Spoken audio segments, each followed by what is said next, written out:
back to TAZS's Wig Closet at Wig Studio 1. I recently reviewed the style Ellen Villa's Onda, and I also did a comparison of the two pieces that I have, which is the cream blonde shaded and the Bahama beige shaded. Now the Bahama beige shaded, if you've followed my videos, had a little bit of a softer, rounder, voluptuous type curl pattern, as opposed to some of the choppier, beachy wave nature of the cream shaded blonde. This one is more round, more voluminous. And I know a lot of you are going to say that you really wanted this kind of a curl pattern, but ended up with this kind of a curl pattern. They're both really beautiful. And this is just some of the variants that you can see from unit to unit in pieces the same style. There is nothing in the world you're going to do to make this curl look like this curl. However, there are some products out there that I think we can use to sort of bring out, separate and bring out what is already there, which is some choppier wave. So we can take a more rounded, voluptuous curl, add a little bit of product and kind of deconstruct it a little bit to make it look choppier. That's what we're going to attempt to do today. Coming up. I purchased the featured wig styles with my own funds from Wig Studio 1. Go below the video, drop down on the description box. You'll see product links directly to this style. Now these are not affiliate links. I do not earn any commission on these links. You're welcome to go out and explore all of the colors and the pricing. If you have any questions for us, please reach out to support@wigstudio1.com. So what I'm going to do today is just a couple of things to prepare for this. So I'm going to use the heat from my hands just to shrink the permatease a little bit, to get this into the lowest profile that I possibly can.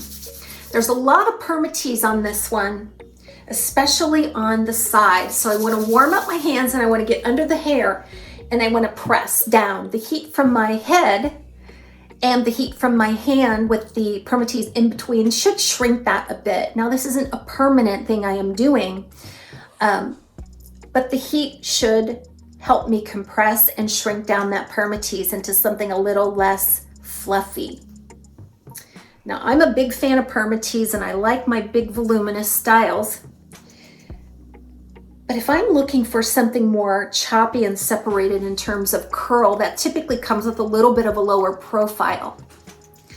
So after I do that, I'm going to use two things. One of those things is free, depending on how you look at it. This is just plain water in my mister here. And then the other product that we're going to use is the Aesthetica Sea Salt Spray. I have a full demonstration out there on this one. It's just a wonder product. It has a really nice effect and it's worth every penny. It does have a pretty harsh scent though, so just be aware of that, and I have a full review as I said. So the first thing I'm going to do is put a good amount of water on this. Did anybody see the model photos of the Onda? The one that had it look like it was wet. It looked like the wig was wet. I can imagine that they used a lot of product on that to get it to look like that. And I'm never going to use anything greasy on my wigs. It attracts dirt. It requires me to have to wash the wig more often, which puts wear and tear on the wig. So that's just, I'm not just a big fan of creams and things to make it look slick. So I'm going to attempt to do this with just water and the sea salt spray. So I'm just going to douse it. I mean, it's not going to be soaking, dripping, but I'm going to get a good amount of water on it.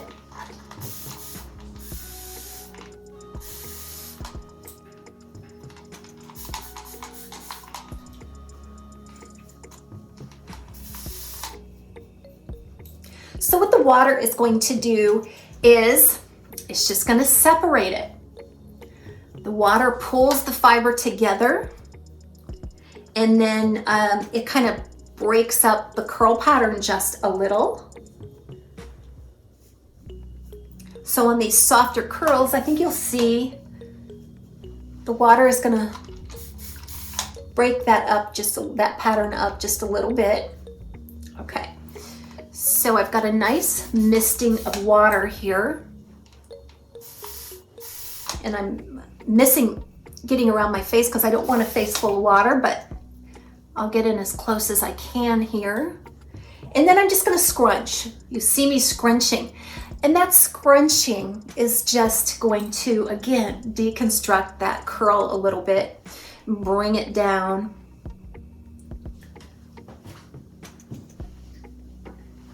All right, so it's ready for that second product, which is that sea salt spray. Now, sea salt spray is going to add texture, but it also has a little bit of hold as well. It's not a sticky hairspray type hold. It's just that where the texture is applied, it surrounds each of the fibers and keeps it separate from the one next door to it. So let's go ahead and add some product. Again, I'm going to add product right on the top. I am going to resist fluffing it as I do that. Normally, I would use this to create volume by spraying each layer at a time, starting with those under layers. Okay, I don't want to do that this time because I want that lower profile look. I want to cut down on the volume, but add some of the deconstructed curl look.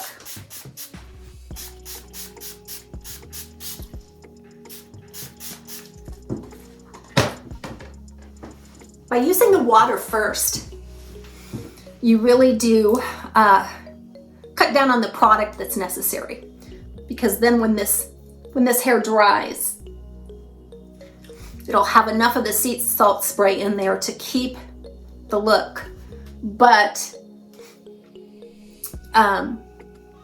using minimal product. Because if I just use the sea salt spray and got enough on there to give it this look, it would be a gummy mess. I have a feeling that would just be way too much. So what do you think?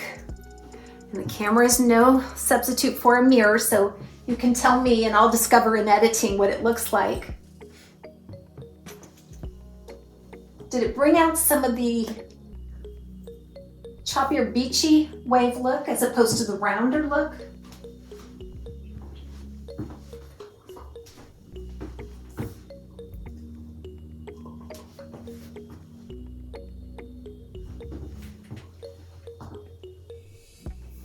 So like I said, we're not going to make this exactly like this, but I think we can get a little bit closer.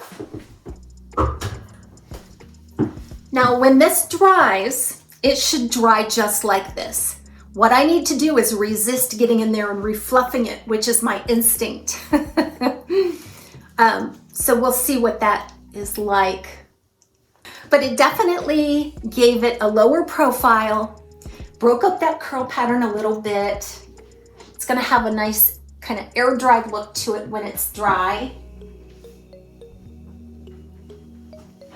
And that's how I think you can really kind of fix this to your liking. Thanks for joining me today. All of the links to products are below. We'll see you again soon at TAZSWIG Closet at Wig Studio 1.